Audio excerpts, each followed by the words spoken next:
Welcome to another edition of South Center's Chat. It's our pleasure to welcome two visiting scholars as our guests today. Stay tuned, we'll be right back.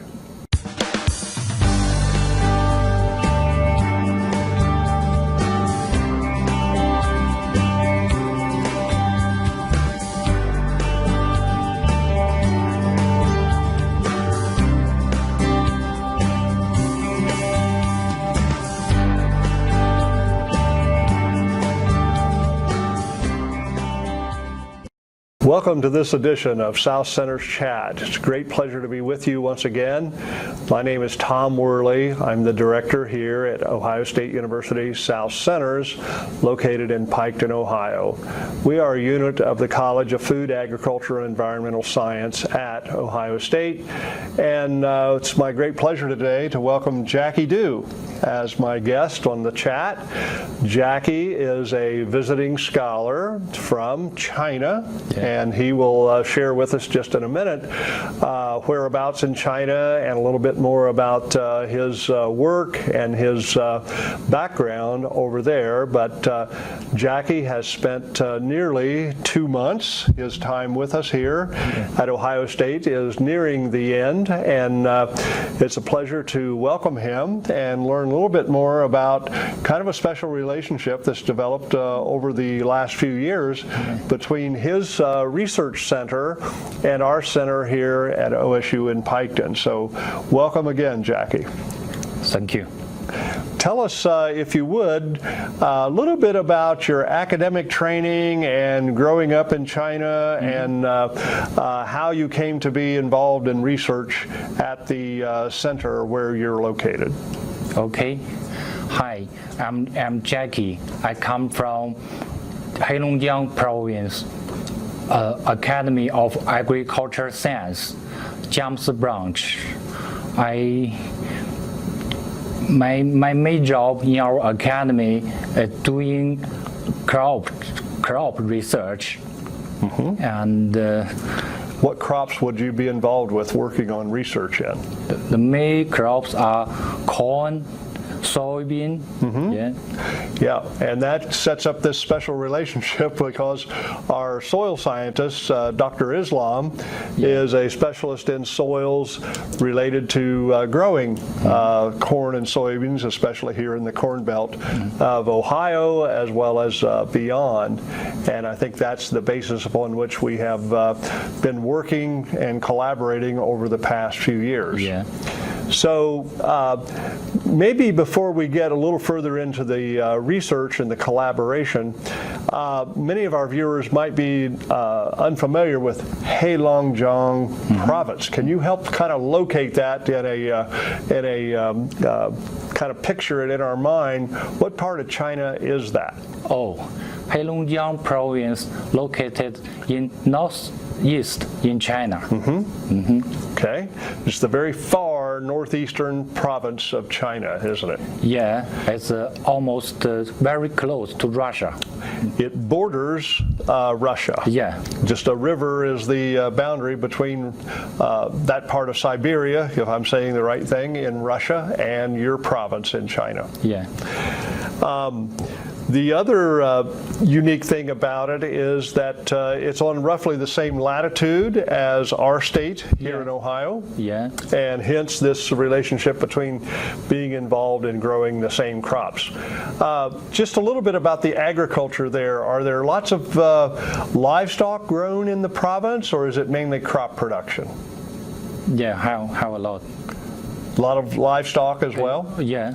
And is that mainly hogs and pigs, or cattle and chickens? What are the livestock that are grown in Heilongjiang? Oh, we have corn, sheep, and chicken. We have a lot. Oh, yeah. Sheep as well? The sheep as well. Okay. Not so many pigs in your province? Also many pigs. Many pigs, because China is the world's largest producer of pork.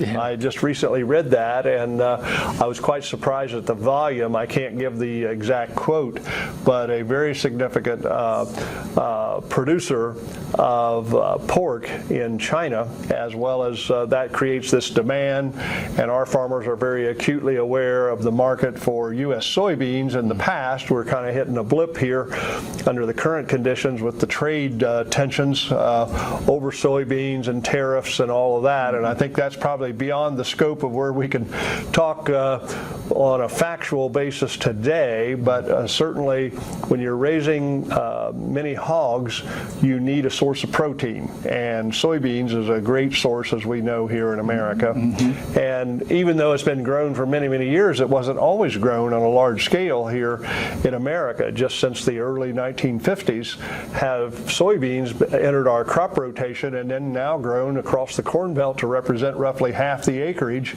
each and every year. So they really have gained in importance as new uses have been found for soybean oil. That creates more soybean meal, which goes into the livestock feed. So it's a great relationship, and I said it only goes back 4 or 5 years. That's our part. In our college, the relationship goes way, way back into the early 80s, if not the late 1970s, with a different faculty member who established the relationship. Mm-hmm. And then there's been a professor in the Department of Food, Ag, Biological Engineering involved, mm-hmm. Dr. Larry Brown, yeah. And I think that relationship then brought Dr. Islam into the realm here in the last 5 or 6 years, I would say. And so tell us a little bit more about the research center and, the number of people that are involved there and, your specific area of research, if you would, Jacky.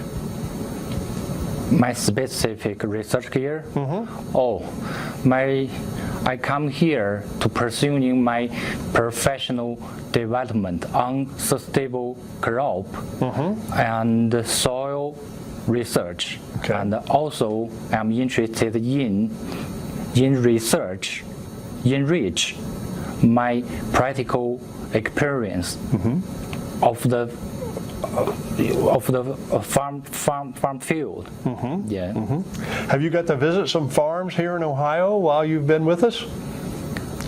Yeah, I have visiting a farm. Mm-hmm. The farm name, I think, is the Fatty Farm. I'm not sure. Do you remember where it's located? That farm that you're speaking of? You know Canford?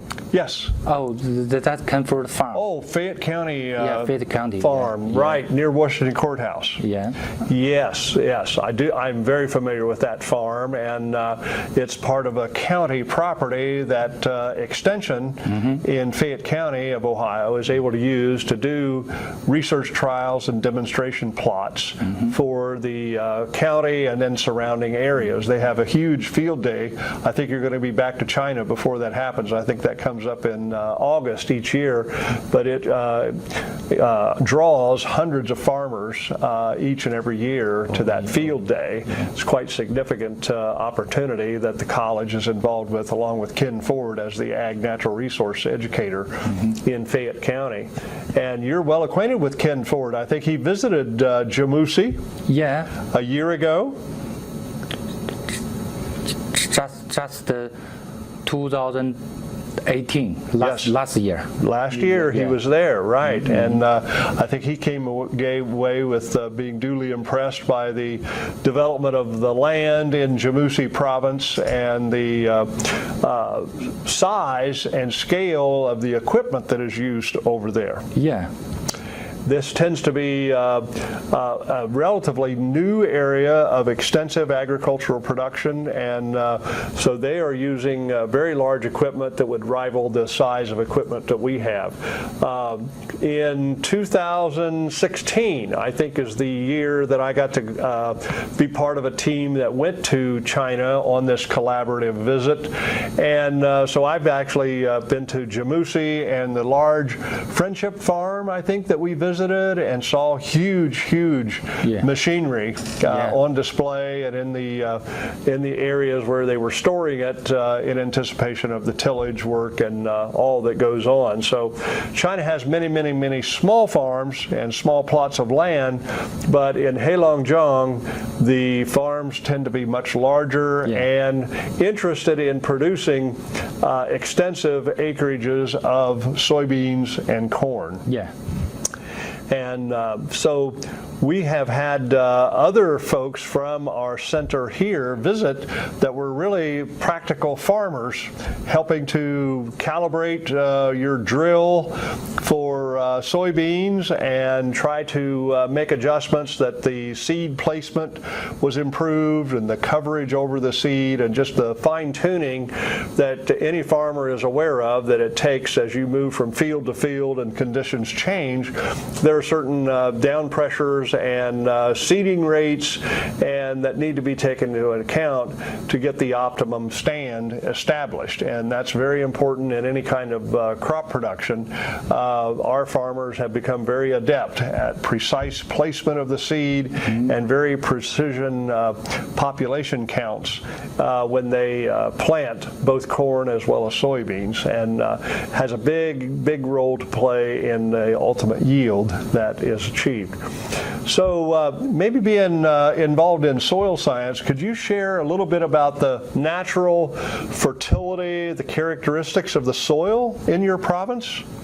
Is it high quality soil? Is it dark black soil like some of the better soils here in Ohio? Or is it hard to work? Is it got high clay content? What's the pH? You know, those factors that you might study in a lab. Oh. In Heilongjiang province, our soil is black and fertilized, and the average depth of the soil, black soil. The topsoil? Yeah. And how deep? Oh, in centimeters. No, 20 maybe or 15. 20 centimeters. Yeah. Recent years, the deep of the soil, black soil, is becoming lower and lower. Oh, it is? Yeah. Is that due to erosion? The most important reason, I think, is the erosion and water erosion, conventional tillage. Many years. Okay. Yeah. Okay. So both wind erosion and water erosion are factors that you have to watch for. Yeah. The land tends to be fairly level, in my memory, at least the part of the province that I visited. Mm-hmm. Not so hilly, not a lot of slope to the land. Mm-hmm. Yeah. The other thing that's probably worth mentioning is that a very traditional rice crop is still a big acreage crop in Heilongjiang province. Yeah. Much rice is still grown. Yeah. Yes. Yeah. Well, I know, Jacky, that we're winding down on time. Tell me, if you can, in just the last minute or so here, what this newfound experience here in America, what's a couple things that you might take back to China that'll be significant memories for you as you return?